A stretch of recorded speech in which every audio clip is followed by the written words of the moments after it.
Press menu. Select maintenance. Enter password.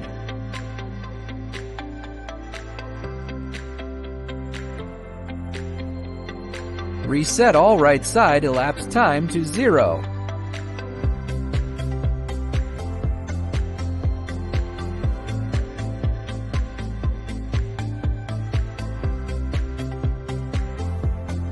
Press to reset all elapsed times to 0.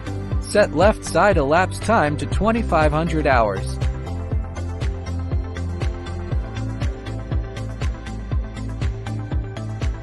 Shorten maintenance intervals in poor conditions.